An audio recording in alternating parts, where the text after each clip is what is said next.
새 아침입니다. 우리 아침 예배로 하나님 앞에 함께 나가겠습니다.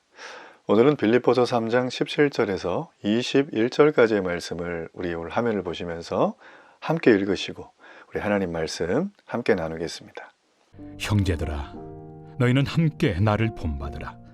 그리고 너희가 우리를 본받은 것처럼 그와 같이 행하는 자들을 눈여겨보라. 내가 여러 번 너희에게 말하였거니와 이제도 눈물을 흘리며 말하노니 여러 사람들이 그리스도의 십자가의 원수로 행하느니라. 그들의 마침은 멸망이요 그들의 신은 패요 그 영광은 그들의 부끄러움에 있고 땅의 일을 생각하는 자라. 그러나 우리의 시민권은 하늘에 있는지라. 거기로부터 구원하는 자 곧 주 예수 그리스도를 기다리노니 그는 만물을 자기에게 복종하게 하실 수 있는 자의 역사로 우리의 낮은 몸을 자기 영광의 몸의 형체와 같이 변하게 하시리라. 오늘 말씀은 우리 3장의 16절까지 나누었던 이 대적하는 무리들, 거짓 교사, 복음 이외에 다른 것을 조금 첨가해야지만 온전한 경건 생활과 나중에 구원의 문이 열린다라고 하는 이 그들의 거짓 교사들의 획책, 그들의 계략에 대해서 우리가 살피고 있습니다. 오늘날 많은 사람들은 이 닮고 싶은 지도자가 없다는 말을 하는 걸 종종 듣습니다. 세상이 이렇게 편리해지고 원하는 것들을 아주 저렴한 값에 얻을 수 있는 이 대부분의 이 재화와 용역이 너무나 용이한 이 세상 속의 사람들은 이렇게 좋은 세상에 좋은 지도자 찾아보면 많겠지라고 하지만 사람들은 한결같이 저 사람은 믿었었는데 저렇더라. 여러분, 우리는 사람을 믿고 어떤 사상을 믿죠. 이 땅에 살아가는 모든 사람들은 그렇습니다. 그래서 사람들이 믿고 따라가다가 어느 순간 어느 때 내 인생에 급격한 변화가 오거나 할 때 그 믿었던 것들이 뭔가 배신감이 느껴지고 나의 뜻과 다르게 갈 때 우리는 참 부질없는 세상이다, 이런 말을 하게 되어집니다. 여러분, 그럼에도 우리는 이 땅을 살아가죠. 육체를 입고. 그래서 우리는 한 번도 살아가지 않은 내일에 대한 나의 미래를 오늘을 살아가는 존재들이에요. 사람은 소망이 없으면 죽습니다. 저 아우슈비츠 수용소에서 2차 대전 때 그 독가스실에서 수많은 사람들이 이 한 줌에 제로 끝나는 그런 화형장에서 그들이 그 모든 정말 아주 지옥 같은 시간을 견디고 끔찍한 고통을 이길 수 있었던 건 내일에 대한 바로 소망 때문이었어요. 난 여기에서 반드시 탈출해서 저 전범의 국가가 반드시 망해서 나는 내 고향, 내 가족을 꼭 만날 것이다. 여러분, 그러므로 수많은 사람들은 오늘 먹고 살면 되지 라고 하지만 우리에게는 따라가야 될 최고의 모델이 있어야 합니다. 오늘 바울은 우리에게 말합니다. 그 모델은 바로 예수 그리스도다 라고 말을 하고 있습니다. 자, 그러면서 바울은 17절에 이렇게 얘기를 하죠. 너희는 함께 나를 본받으라, 이렇게 되어져 있어요.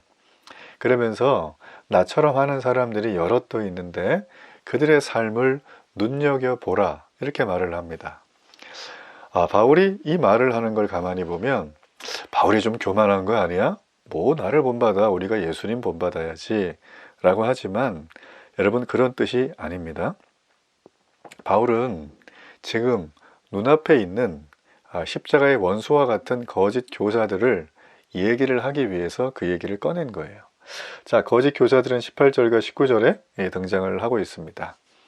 이 거짓 교사들은 한마디로 말해서 빌립보 교인들을 그리스도 예수와 예수님에게서 멀리 떨어뜨리게 하는 역할을 하고 있습니다. 자, 십자가는 무엇인가요? 유대인한테는 꺼리는 것이고 이방인한테는 미련한 것입니다. 자, 이거를 거짓 교사들인 유대인 출신의 유대교를 신봉하던 사람들이 십자가, 바울이 말한 거 그거 거기다 좀 뭘 좀 타야 돼 라고 자꾸 이렇게 믹싱을 하라고 얘기를 하고 있는 거예요. 그리고 이방인들은 십자가가 정말 미련한 거죠. 즐기는 세상에 내가 원하는 걸 마음껏 할 수 있는 이 쾌락의 한복판이었던 당시의 이 유럽 이 지역에 빌립보나 그 근처에 아덴 같은 지역들이 있죠. 어떻게 정말 서로 사랑하기를 정말 자기 몸을 주는 것처럼 해야 되고, 저렇게 나와 뜻이 맞지 않는데 어떻게 저 사람을 기다려야 되고, 나는 못 참는다, 난 내 마음대로 한다, 이 그런 세상에. 그러니까 이방인들이 볼 때 여러분, 십자가의 다른 의미는 죽음과 사랑이에요. 죽도록 사랑하는 거예요. 사랑하기 위해서 죽는 거예요, 십자가는. 단순히 죄인들을 처형하기 위한 사형틀이 아니었습니다. 그 십자가는 사랑입니다. 그리스도의 십자가. 우리 존 스토트가 했던 유명한 말이죠. 이 사랑이 바로 담겨있는 십자가이기 때문에 이방인들은 십자가를 겉으로 본 게 아니라 이게 어떤지를 면밀하게 보면서 그 사랑에 대한 얘기, 죽음을 이루기까지 나는 사랑을 이루어갈 것이다 라고 하는 그 얘기를 듣고, 우리 이방인들은 미련한 것이다, 이렇게 말을 한 것이죠. 자, 그런데 이 십자가에 대한 얘기, 십자가 복음, 이거를 얘기를 하니까 이걸 거부하는데 그치질 않아요. 미련하다, 막 꺼리는 거다, 이렇게 말만 하는 게 그치질 않고, 바울이 복음을 전하는 내내 정말 원정까지 가서 이 복음 전하는 바울의 무리들을 박해하고, 또 바울이 복음을 가지고 세우는 교회들에 남아있는 성도들을, 그 연약하고 어린 성도들을 혼란하게 만드는, 영적으로 혼란하게 만드는 일들을 그들이 끊임없이 해오고 있습니다. 빌립보서뿐만 아니라 이 바울이 복음을 전했던 이 전체 지역에는 대부분 다 이런 일들이 벌어지고 있죠. 자, 이런 일들은 요즘 이 시대에도 일어나고 있다는 걸 여러분 기억하길 바랍니다. 그래서 바울은 그들에 대해서 이 십자가의 원수였던 거짓 교사들, 대적자들에 대해서 바울은 오늘 여기 말씀해 보면 그리스도의 십자가의 원수로 행한다고 묘사합니다.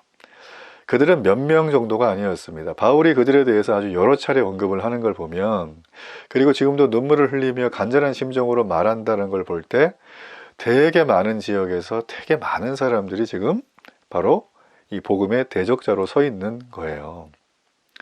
그들의 목표가 있겠죠. 대적하는 바로 구원의 반대인 멸망입니다. 자기가 멸망받는 것도 좋은데 다른 구원받은 믿음의 사람들, 구원을 받으려고 하는 사람들까지 멸망으로 끌려가는 게 문제죠. 그들은 오늘 여기 말씀해 보면 배를 섬긴다고 했어요. 자, 여기서 보면 이거는 먹는 문제에 대해서 나옵니다. 그들은 날마다 얘기를 했죠. 음식 규정을 지키지 않으면 부정해, 부정하니까 너는 아웃이야, 이런 식으로 항상 얘기를 했단 말이에요. 그렇죠, 그죠? 그래서 배를 섬긴다는 그 말 속에는 그런 음식 규정에 대한 얘기가 있고요. 또 하나, 사실 이 배라는 건 육체의 배를 말하잖아요. 그러니까 우리가 우리의 삶으로, 우리의 몸으로 하나님을 섬기는 건데, 원래 믿음의 사람은, 여기서 말하는 이들은 이 음식을 담아두는 기관의 배, 이 배를 통해서 말 그대로 하늘의 하나님이 아니라 그들의 육체를 위한 하나님을 만들어 섬기고 있음을 고발하는 것입니다. 그들이 오직 그들의 배를 불리는 것을 섬기고 있음을 바울은 정말 질타를 하죠. 바울은 그래서 그 모든 것들이 오직 육체의 일, 이 땅의 일이다 라고 지금 얘기를 해주고 있어요. 그들은 그래서 부끄러움에 있다는 거죠. 땅의 일만 생각한다고 얘기를 해주고 있는 것입니다. 그래서 바울은 말해요. 이 세상에서 던져주는 메시지, 가치관, 중요하게 여기는 세계관들은 전부 세상의 풍조, 땅의 일만 얘기하는 것이다. 그래서 그리스도를 닮기 위해 부단히 노력하는 너희들에게는 맞지 않는다. 그러니 나를 보며 나를 본받으라고 바울은 얘기를 해주고 있는 겁니다. 여러분, 우리는 그렇습니다. 이 땅을 살아가지만 우리는 이 세상에 던지는 세속적인 가치관, 도덕적인 가치관에 마음을 뺏겨서는 안 됩니다. 세상은 아무리 포장을 잘해도 결국 자기의 이기심과 탐욕을 충족시키는 방향으로 세상을 돌아가게 만들려고 합니다. 그게 안 되면 싸우기라도 하고 심지어는 전쟁까지 하는 게 세상이죠. 전쟁은 제가 늘 자주 말씀드리지만 약탈을 위한 전쟁이에요. 아무리 명분이 좋아도 그 이상도 그 이하도 아닙니다. 인간의 재성이 총집약된 게 전쟁이에요. 예. 여러분, 그렇기 때문에 우리는 이런 세상의 가치관, 이 땅에 속한 자들을 바라보며 그들을 동경하며 악인이 잘 되는 것들을 부러워서는 안 되는 거죠. 우리는 오직 완전한 모델이신 그리스도를 바라봐야 합니다. 그리스도와 깊이 교제하고 우리 예수님과 그분의 삶을 나의 표대로 삼고 신앙의 경주자의 삶을 살아가며 날마다 주어지는 하루를 기쁨으로 전진해 나갈 때 우리는 이 땅의 시민권이 아니라 하늘의 시민권이 있는 자라는 인정함을 받으며 살아갈 수가 있습니다. 자, 그 얘기가 여러분 바로 20절이에요. 바울은 말합니다. 우리가 이 땅을 살아가지만 나의 시민권은 하늘에 있다. 그러면서 하는 얘기가 거기로부터 구원자 곧 주 예수 그리스도를 기다린다 라고 했습니다. 예수님은 구원자이십니다. 자, 그런데 이 예수님이 어떤 분이신가? 그분의 정체성, 그분의 능력, 그분의 권능을 말해주는 게 21절이에요.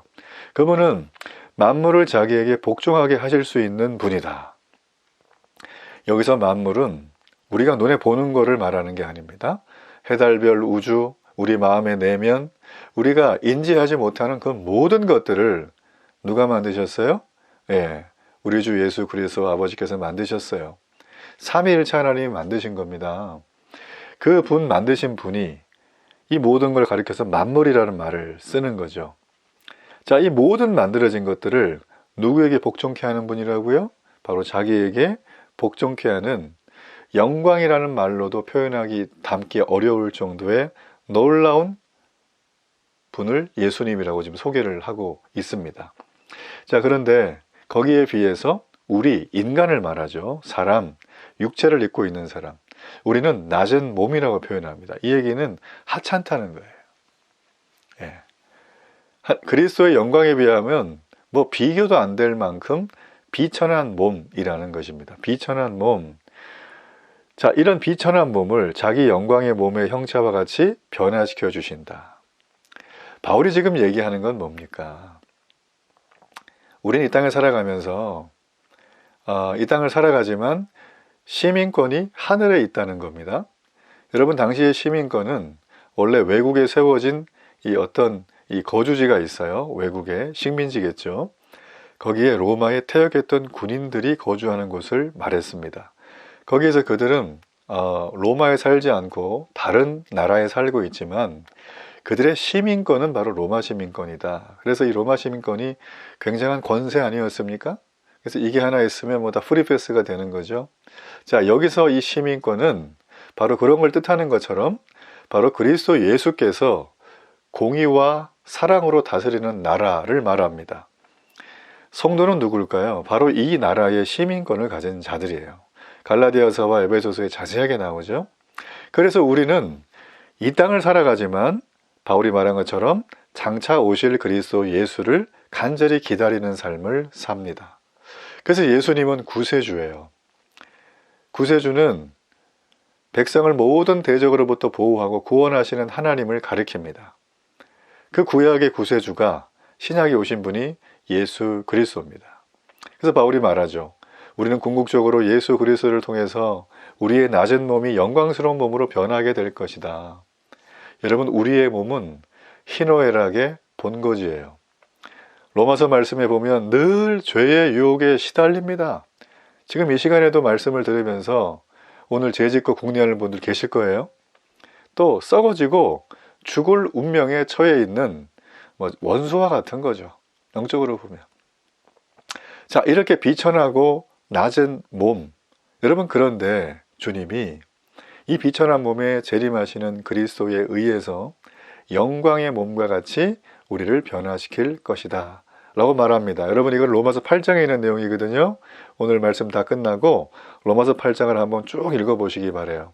여기에 대한 아주 바울의 주옥 같은 믿음의 고백과 신앙의 해석이 나와 있습니다. 예수님은 이 모든 세상의 역사적 종말에 만물을 자신에게 복종하게 할 수 있는 하나님의 권능이시라고 지금 바울은 얘기를 해주고 있는 것입니다. 정리를 할게요. 우리는 이 땅을 살아가면서 이 날마다 이 썩어질 몸을 입고 희로애락에 시달리며 죄의 유혹에 늘 허우적거리면서 합니다. 아니, 이런 걸 몰라도 종교를 떠나서도 모든 사람들은 이 카테고리 안에서 벗어날 수가 없어요. 뭐 조금 먹는가 덜 먹는가 뭐 하고 노는가 이 차이지요. 뭐 존중 좀 받는가 안 받는가 이 차이지. 사람은 다 겉으로뿐만 아니라 속에 있는 질병과 고통 때문에 이 내면의 마음의 정신적인 아픔들 때문에 이 땅을 제대로 바라보는 안경이 이미 벗겨진 상태입니다. 다 굴곡진 삶이죠. 그리고 이 땅에 그래도 조금 도토리 키재기 하듯이 이 땅이 만약에 사람이 살기 힘든 지옥인데 그래도 이 안에서 뭐 하죠? 지네끼리 키재기하고 서열 잡고 권력을 부리고 지네끼리 먹고 돌먹고 막 이런 거 하잖아요. 그러니까 우리의 세상은 바로 그런 거에 확대판이라는 것밖에 될 수가 없어요, 사실은. 자, 그러면 이 세상을 살지 말고 당장 천국 가야 되겠다 이런 마음 먹으라는 게 아니고요. 바울은 말하는 거예요. 이 땅을 살지만 하늘에 속한 백성답게 살라. 우리는 하나님 나라, 천국이죠. 거기에 하나님의 백성으로 살아가는 성도들이에요. 그렇기 때문에 우리는 현재를 만족하며 이쯤이면 됐어, 뭐 그래 하지 말고 신앙의 경주를 멈추지 말라는 것입니다. 주님과 함께할 완전한 기쁨과 영광을 바라보며 묵묵히 신앙의 다름질을 하라고 말하는 거예요. 우리는 비록 이 땅에 살아가지만 우리의 귀는, 우리의 눈은 영광스러운 천국의 행진곡을 언젠가 들을 것입니다. 내 눈으로 볼 거예요. 우리는 그렇기 때문에 믿음의 경주를 절대 놓쳐서는 안 됩니다. 우리는 바울이 그렇게 얘기했던 그리스도를 얻어서 그 부활의 영광에 참여하기 위하여 나는 오늘도 경주자의 신앙의 삶을 살아간다고 얘기했던 바울의 고백. 전 여러분, 이 믿음의 바울의 고백이 여러분 이 땅에 목표를 향해 걸어가는 선수와 같이 결승선을 통과할 때까지 하늘의 면류관을 얻을 때까지 쉼 없이 함께 가는 놀라운 신앙의 고백이 있기를 간절히 축복합니다. 결단의 기도를 하나님 앞에 드리겠습니다. 살아계신 하나님, 제가 이 땅을 살아가며 세상을 따르지 않을 이유를 분명하게 알게 하신 주님 감사합니다. 나는 하늘의 시민권이 있는 자입니다. 이제부터 고민하지 않고 주님과 함께할 완전한 영광의 몸, 주님의 놀라운 심판 임해주시는 완전한 나라와 의, 그 나라를 기억하며 하나님 내게 있는 어떤 어려움과 힘듦도 넉넉히 이기는 복음의 역사가 있게 해 주옵소서. 예수님의 이름으로 기도합니다. 아멘.